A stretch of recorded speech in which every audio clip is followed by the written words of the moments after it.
¿Qué mundo te gustaría dejar a las próximas generaciones? El planeta escucha esta semana la cita anual que decide sobre su propia integridad, la Conferencia de las Partes de la Convención Marco de las Naciones Unidas sobre el Cambio Climático. COP29 para los amigos. Durante esta semana y la siguiente, entre 40.000 y 50.000 personas, que incluyen a delegados gubernamentales de todos los países de la ONU, empresarios y sociedad civil, se reúnen en Bakú, en la capital de Azerbaiyán, para decidir cómo salvamos el planeta. En juego está el mundo que dejaremos a nuestros hijos. El cambio climático no tiene fronteras y golpea directamente a la economía global, por si la propia existencia del planeta sonase a poco. La financiación será uno de los temas centrales de la cumbre, porque en palabras de las Naciones Unidas, harían falta billones de dólares para reducir las emisiones y frenar el desastre. Hoy analizamos la cumbre por el cambio climático y lo que supondrá para cada hogar, junto a los principales titulares de la semana. Soy Rafa Fortes y te doy los buenos días con Extra Bits, el podcast de Business Insider España de la mano de DS Automóviles España, la marca premium francesa del grupo Stellantis. Extra Bits es un podcast de contenido divulgativo en el que te acercamos una dosis de actualidad junto a nuestra selección de noticias de la semana. El cambio climático. Esa es la gran guerra de nuestra generación. O debería serlo. Con ese objetivo se reúnen los países desde el 11 hasta el 22 de noviembre en la 29ª conferencia para abordar la crisis climática. Lo vemos cada día, temperaturas globales alcanzando nuevos récords año tras año y fenómenos climáticos extremos en un planeta que clama a gritos su protección. No hay planeta B. Pero ¿cómo afecta realmente a nuestras vidas diarias y a la economía global? Vamos a ponerlo en perspectiva. La primera cumbre climática fue en 1992, en Río de Janeiro. La tensión y las expectativas de cada cumbre han ido creciendo conferencia tras conferencia hasta llegar a la que nos toca hoy, en Azerbaiyán, un petroestado con gran dependencia de los combustibles fósiles y en medio de una absoluta crisis gubernamental en todo Occidente que nos obliga a hablar a diario de la polarización. Esta COP plantea un debate que lleva años siendo el protagonista, el papel de los grandes países productores de petróleo. Mientras que los delegados discuten sobre recortes de emisiones, energías limpias, tenemos un anfitrión con una economía basada en la extracción de combustibles fósiles que planea seguir aumentando la producción de petróleo y gas. Irónico, ¿verdad? ¿Se puede luchar por un planeta sostenible en territorios que dependen de lo insostenible? ¿Hasta qué punto pueden liderar estos países una agenda climática global sin contradecir sus propios intereses económicos? La dependencia económica del petróleo genera beneficios a corto plazo para los países productores, pero la realidad es que estamos ante una lucha de fuerzas desiguales entre la economía y la ecología. Y este es precisamente uno de los puntos más debatidos en la COP. Los países en desarrollo suelen argumentar que necesitan tiempo y ayuda para poder realizar la transición hacia fuentes de energía más sostenibles sin comprometer su crecimiento. Azerbaiyán es el reflejo de la dicotomía mundial entre crecimiento económico y sostenibilidad. Los tres objetivos principales de la COP29 giran en torno a las mismas prioridades que en cumbres anteriores, pero con mayor presión y urgencia. Es lo que tiene el paso del tiempo. El primero de esos objetivos es implementar planes de acción climática más ambiciosos. Olas de calor récord en Europa y Norteamérica, sequías más acentuadas en África, incendios forestales que iluminan una terrorífica realidad.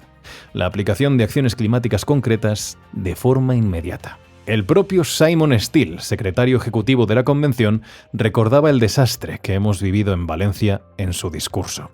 La COP29 debe responder con compromisos tangibles, con cifras, con plazos específicos, lo que nos lleva precisamente al segundo objetivo de la conferencia: evaluar el cumplimiento de los objetivos previos. El famoso Acuerdo de París de 2015 obliga a cumplir unas metas de reducción de emisiones que impidan que la temperatura global del planeta suba más de 2 grados respecto a la era preindustrial. Los resultados no parecen alentadores. La falta de progreso y la distancia con los compromisos marcados nos llevaría a otra pregunta inevitable. ¿Tienen estas cumbres el impacto que necesitamos? ¿O son una mera formalidad? Para el postre nos queda el tercer, y a la vista de lo que comentábamos anteriormente, el punto más importante. la financiación climática para acelerar la mitigación de emisiones. La piedra angular de la COP29. Sin financiación, muchos países que dependen de combustibles fósiles o de industrias muy contaminantes ven imposible la transición, y se estima que los países en desarrollo necesitan al menos 100.000 millones de dólares anuales en fondos climáticos. La cifra puede sonar ambiciosa y aún así sería insuficiente. Para alcanzarla, el Acuerdo de París de 2015 marcó desarrollar el nuevo Objetivo Colectivo Cuantificado, que recibe las siglas de NCQG, por su nombre en inglés, y que podríamos resumir en que quien contamina, paga. Es decir, los países desarrollados, que son los que históricamente han contribuido más a las emisiones, se comprometen a movilizar recursos financieros para apoyar a los países en desarrollo en sus esfuerzos climáticos. Y tú puede que te preguntes cómo te está afectando económicamente el cambio climático. La respuesta está mucho más cerca de lo que imaginas. Podríamos seguir hablando de glaciares derritiéndose, de osos polares perdiendo su hábitat y en extinción, pero el cambio climático, aunque debería de ser suficiente per se, es más que una cuestión ecológica. Está afectando directamente al bolsillo de cada persona en el planeta. La destrucción causada por fenómenos climáticos extremos tiene costes elevadísimos que afectan a la producción de todo tipo de bienes, pero también en la protección y restauración de los daños. Los huracanes que destruyen cosechas de cítricos en Florida suben el precio de las naranjas. Las sequías que arrasan con los cultivos de soja en Brasil disparan el tofu. Y ahora, por desgracia, la tragedia de la Dana en Valencia también nos lo recuerda de la forma más cruel. En un informe reciente del Banco Mundial se estima que la crisis climática podría reducir el PIB mundial en un 18% para 2050 si no se toman medidas urgentes. ¿Qué implica esto? Pues esto incluye pérdidas en el sector agrícola, costes adicionales en la infraestructura para adaptarse a nuevas realidades y hasta la creación de lo que se ha llamado refugiados climáticos, es decir, personas que se ven obligadas a emigrar por condiciones ambientales extremas. Cada evento climático extremo tiene un precio, y este precio no es simbólico. Hablamos de miles de millones de dólares. Los fondos de emergencia, los seguros y las ayudas humanitarias no son suficientes para contrarrestar el impacto económico. Esta es una de las razones por las que la COP29 es tan determinante para todos. Si la ecología no es suficiente, y debería serlo, puede que lo sea el bolsillo. En cada conferencia se realizan promesas, se firman acuerdos, se establecen metas y se anuncian compromisos.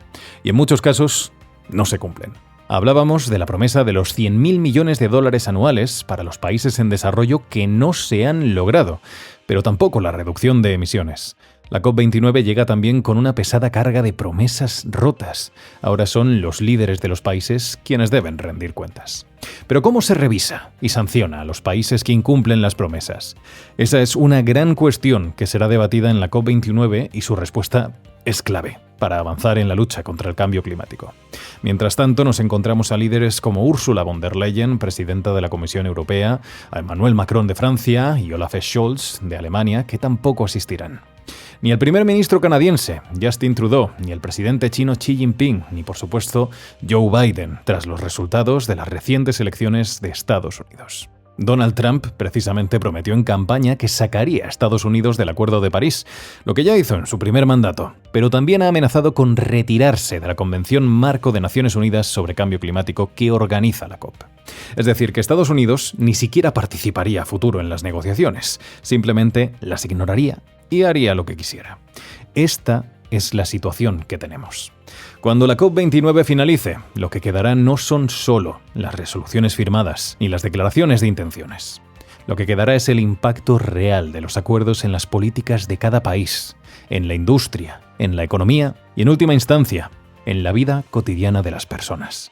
Porque el cambio climático no es una cuestión del futuro, es una crisis y la estamos viviendo ya, ahora.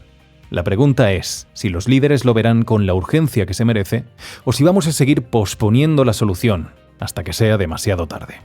Tenemos una última oportunidad de marcar un cambio real, porque si no lo hacemos, las generaciones futuras no solo van a heredar un planeta más caliente, más inhóspito, más hostil, sino que heredarán también nuestra indiferencia, nuestra falta de acción. Al final, como en toda guerra, lo que está en juego es la supervivencia.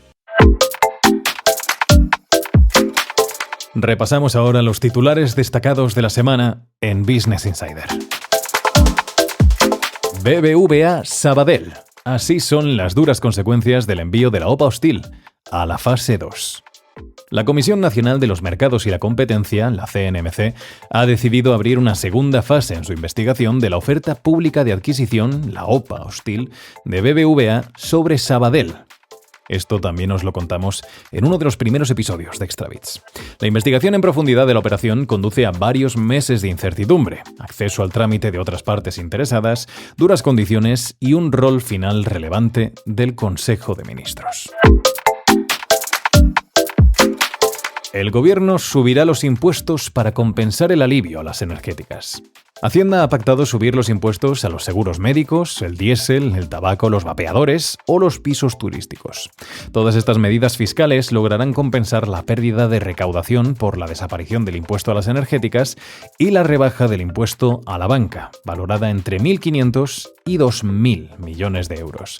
Puedes leer el resto de la historia en businessinsider.es.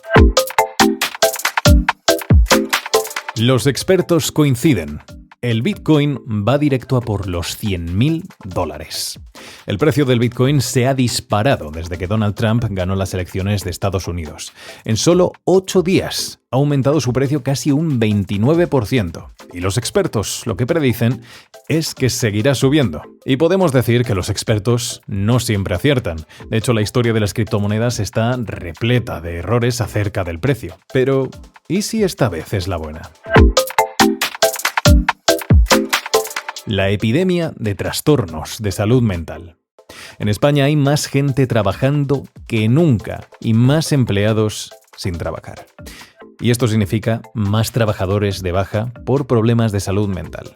Es la gran economía que más crece en 2024, pero el bienestar de los países no puede medirse solo con el PIB, y el récord histórico de bajas por trastornos mentales plantea una pregunta importante. ¿Son la depresión y la ansiedad la epidemia del capitalismo tardío? Los millennials cumplen 40 años y eso les asusta. Para una generación que tardó en crecer, la mediana edad es incluso más aterradora que para sus padres, la generación del baby boom. A medida que los millennials se acercan a este hito, las cosas se ven un poquito diferentes a cuando nuestros padres, los baby boomer, lo alcanzaron. Los 40 son supuestamente los nuevos 30. De hecho, el comienzo de la mediana edad ya no significa enviar a los hijos a la universidad, o divorciarse, o comprarse un descapotable. Quien puede. Y aunque 40 es un número arbitrario y no tiene nada de terrible, para mucha gente es aterrador. Una generación que una vez encarnó la juventud, ahora está llamando a la puerta de los 40, si es que no han llegado ya. Prepara tu lado friki porque el plan de la semana que te trae DS Automóviles España lo merece. La exposición Marvel Universe of Superheroes. Desde el 15 de noviembre en IFEMA Madrid podrás ver la exposición oficial de Marvel más grande de España en 2024. Una celebración de los 85 años del universo Marvel que recorrerá la historia de la compañía y lo mucho que han calado sus historias y sus personajes en todos los aficionados a los superhéroes. Más de 200 piezas originales entre vestuario y obras de arte como las portadas de cómics legendarios. Es un plan perfecto para toda la familia, pero recuerda, un gran poder conlleva una gran responsabilidad. Ahora las palabras del tío Ben y Stanley están en tus manos. Para estar al tanto de todo lo que sucede, tienes que suscribirte a la newsletter de Business Insider España. De lunes a viernes recibirás nuestra selección de las noticias imprescindibles de cada día. Pero no me olvido del fin de semana. Los sábados tenemos nuestra newsletter de buenas noticias, porque sí, la información también puede darte una razón para sonreír.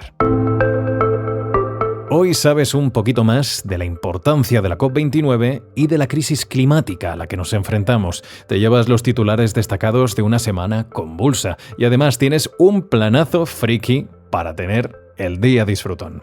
¿Qué es lo que te queda? Entrar en businessinsider.es para estar siempre informado. Mientras tanto, yo estaré esperando aquí en el próximo episodio de Extra Bits.